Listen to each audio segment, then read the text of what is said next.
a very small number of criminal industrial conspirators decided to subordinate the entirety of the human population for the purpose of their sinister plans to enrich themselves while impoverishing and killing the rest of humanity.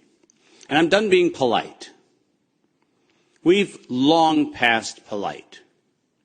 When the words acceptable death rate become part of an industrial norm, we have lost the plot of humanity.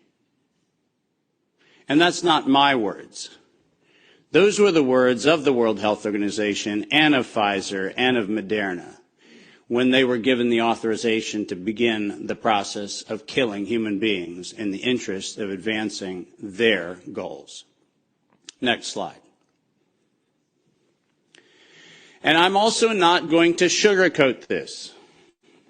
This is a criminal cartel. We are acting as though there's some sort of redeemable quality somewhere in some esoteric layer that somehow or another the World Health Organization must have some salutatory benefit. Well, I'm going to tell you, since its formation in the 1940s, the World Health Organization has been nothing more than a criminal cartel that has a sole and singular intent. And I will show you the document that proves what I'm saying. This is not an allegation. This is actually provable by their own words in their own hand. And they use a four-step process to execute every one of their nefarious plans. They begin by planning an exercise, then they go to the business of funding that exercise, then they create the rationale for the thing that they're going to do, and then they deploy and profit from it. And in violation of 15 U.S. Code Section 19, which for those of you listening, coincidentally started with the Clayton Act in the same year that the World Health Organization in the United States, 1913, the same year the World Health Organization's progenitors also started. So I find it fascinating that we passed the Clayton Act in 1913 and we set in motion 110 years ago the criminal conspiracy which we now call the World Health Organization. 110 years later. And in violation of TIFU, or TEFU, I don't even know how to say it, the TFEU, the treaty allegedly for the functioning of the European Union, which I think needs to now be called the Treaty for the Dysfunctional European Cabal, Article 101 unambiguously lays out the conditions that this was never a public health anything. It was racketeering for the purpose of instilling terror to adapt the behavior of a population. Period. That's what it was. That's what it always was. And we can come up with every theoretical argument we want to make about things, but the problem, even with the theory that we had an outbreak of something, is falsifiable for the data from Zurich that shows us that in the year of the death pandemic of the globe, life insurance companies paid $30 billion less in claims. Now, if there's a medical professional or a social professional or anybody else who wants to debate that we could develop a virus cunningly that could find out your bank account, your insurance policy statements, and whether you're paid up on your premiums, that's a big ask. It turns out that the data is unambiguous. We did not have a pandemic. We had genocide. And we need to call it what it is. Next slide. When I say we planned it, let's make sure we understand exactly the not-so-fine print of the fine print.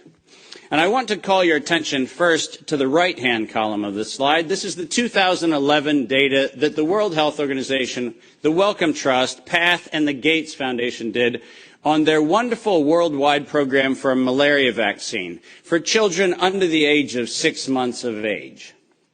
And in their clinical trial, it's helpful to point out that they murdered 66 children in the vaccine group and then cunningly used the term control for a control group in which they murdered 28 children.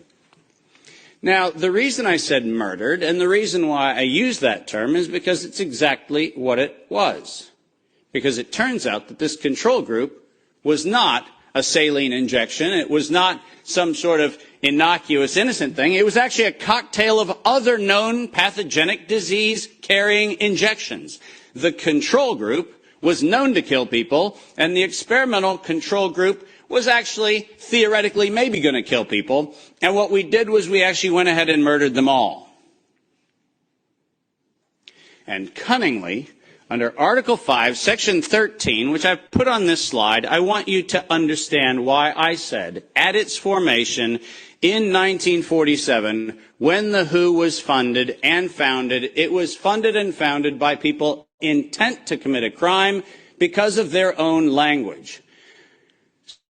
Section 13 of Article 5 ends with the following statement. Immunity from personal arrest or detention, blah, blah, blah. Immunity from legal process of every kind.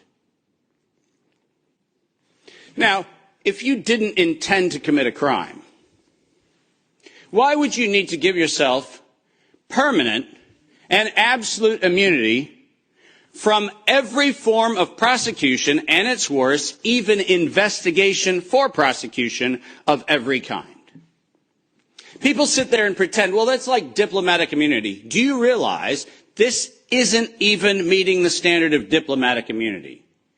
This is a criminal organization who set in motion their own law to protect themselves against crimes they knew they were going to commit. And when I say they knew they were going to commit, I mean they knew it. Because their first Director General, none other than Dr. René Sand, who happened to be in the hospitality of the Germans in Dachau in 1940 earlier, in 1947, mysteriously, with the largesse of the Rockefeller Foundation, was nominated to become the first Director General of the WHO.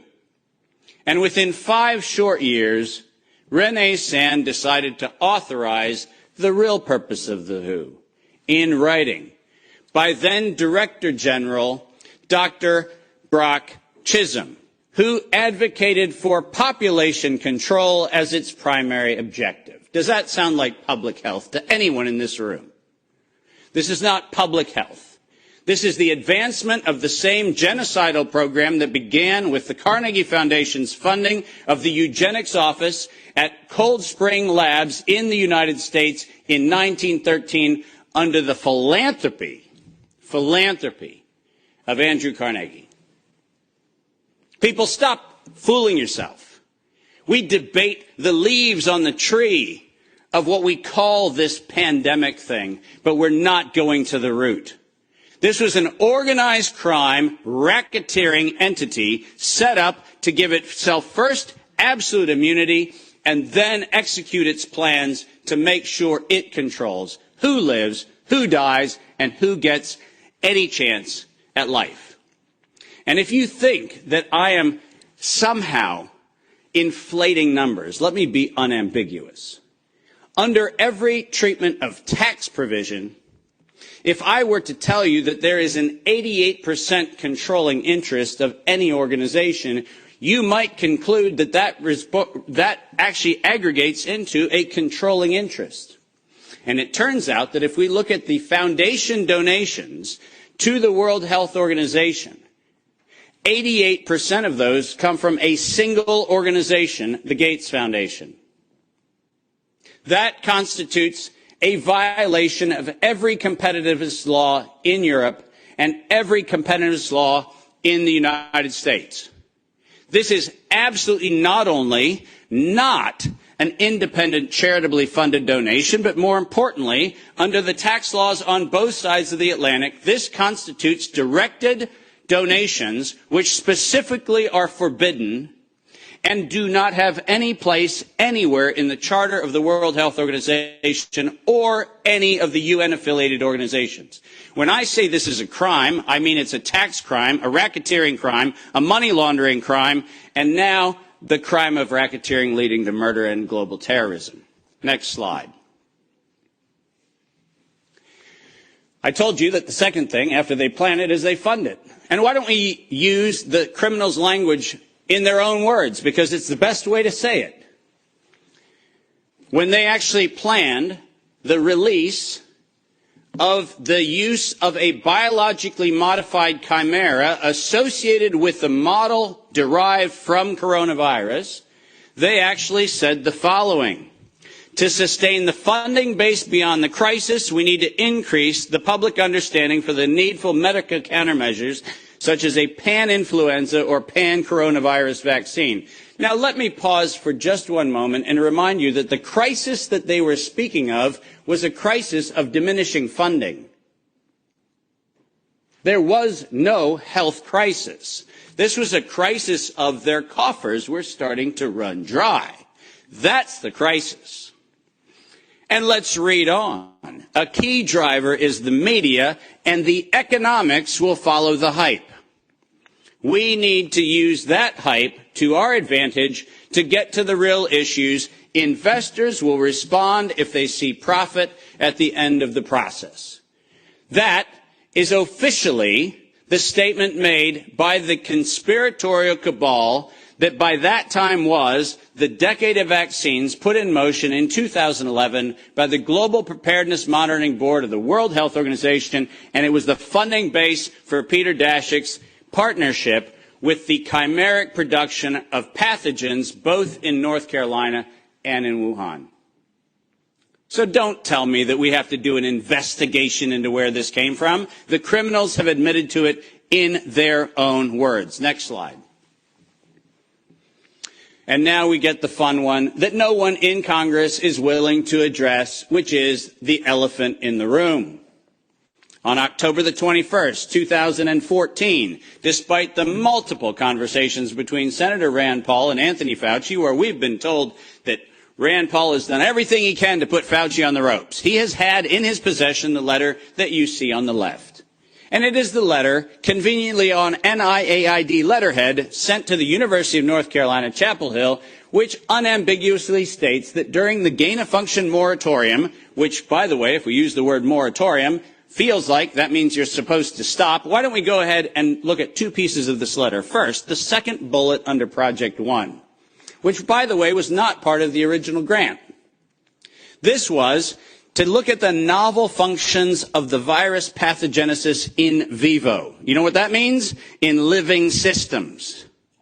The grant was supposed to be clinical simulations and models, but this grant was modified with this letter to say we were going to authorize gain-of-function research during the moratorium in living systems. And then we love the last paragraph of this letter, which conveniently says, as your grant is currently funded, this pause is voluntary. How many times have you met a voluntary moratorium? And the best part about it is that if we look at the very last line, or continue to conduct the applicable gain-of-function research until the end of the currently active budget period. But here comes the problem. You know who is supplying the budget?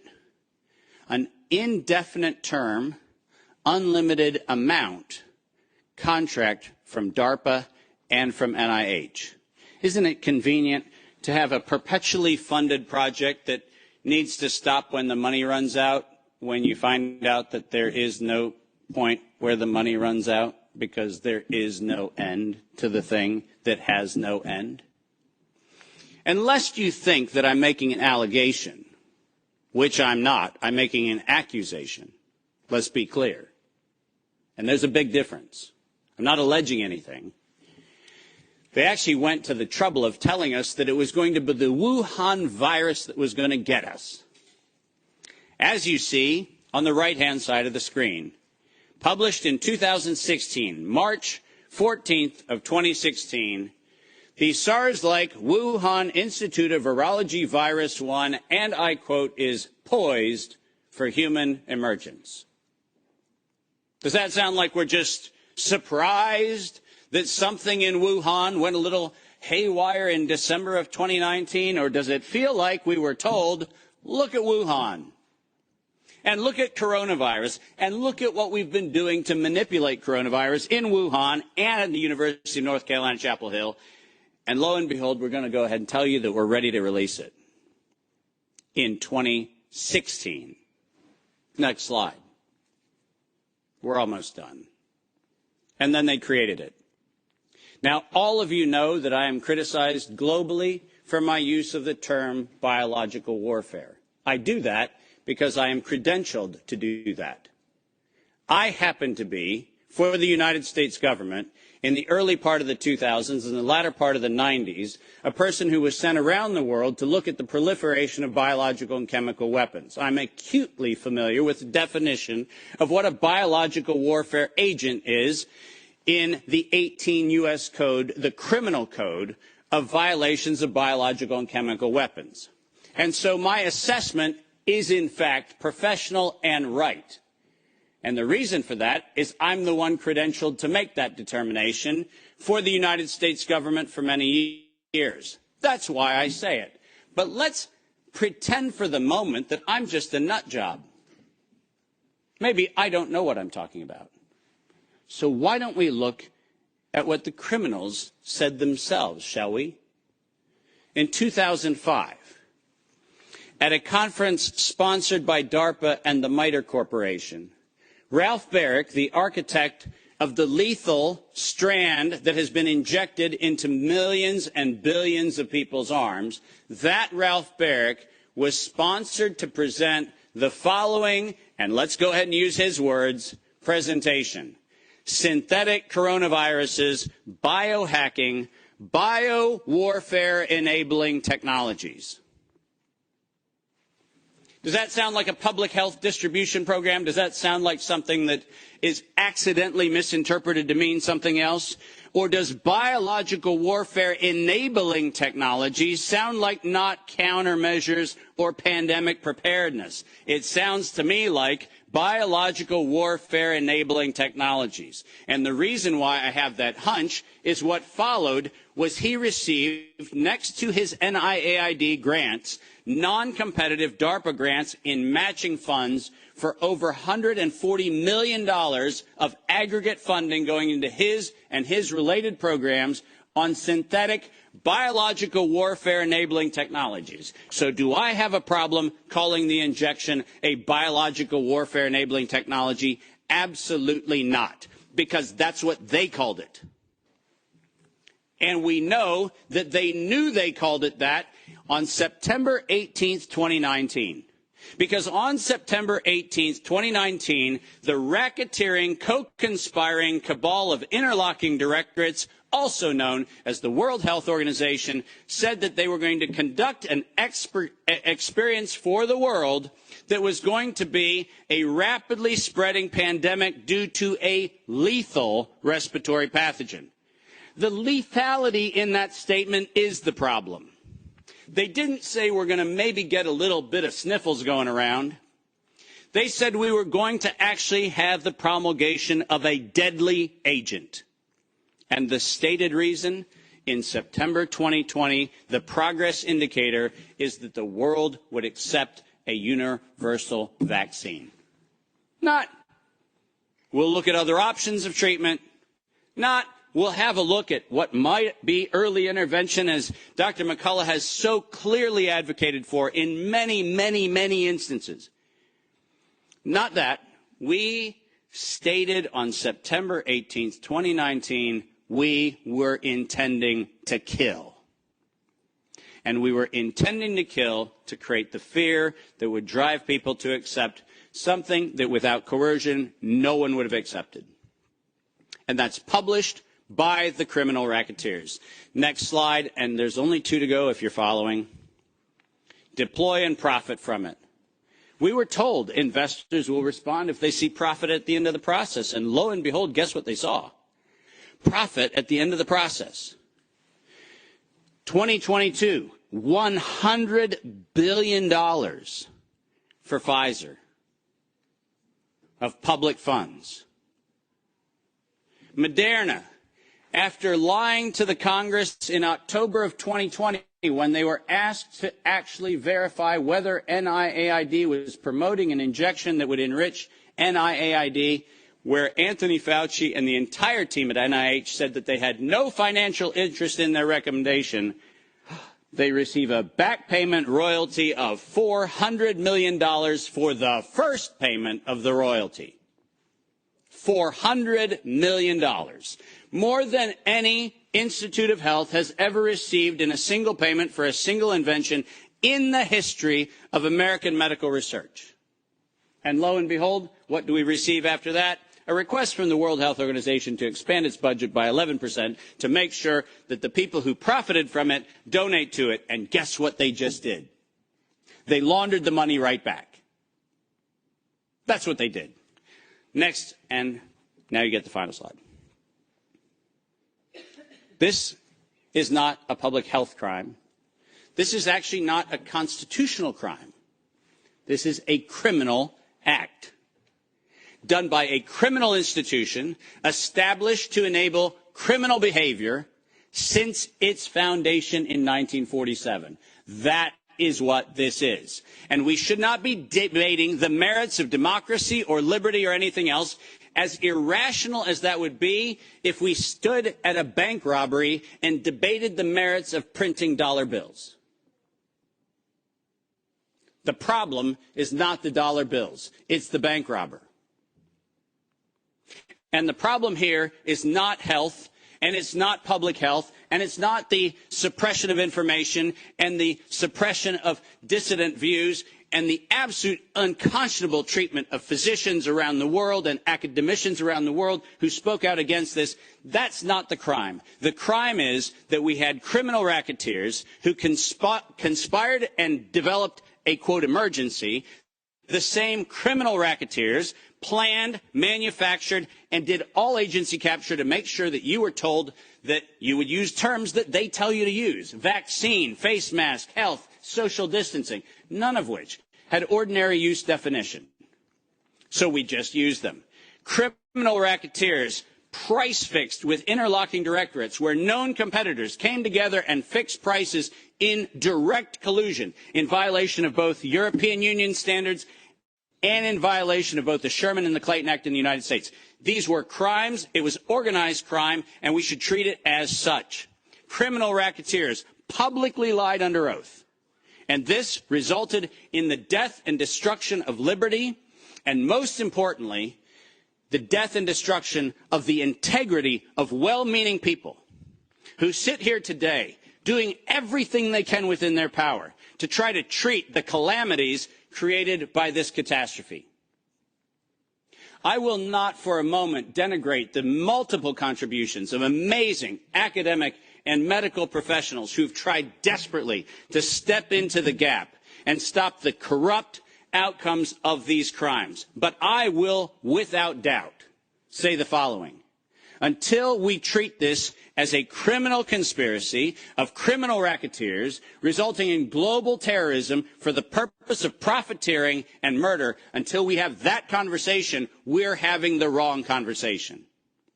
Because we are not here to debate the merits of a modified agreement for a criminal racketeering organization. We are here to end the criminal organization itself. This is my call to every single person on this planet. Don't just limit the power of the WHO. Destroy the WHO. Thank you very much.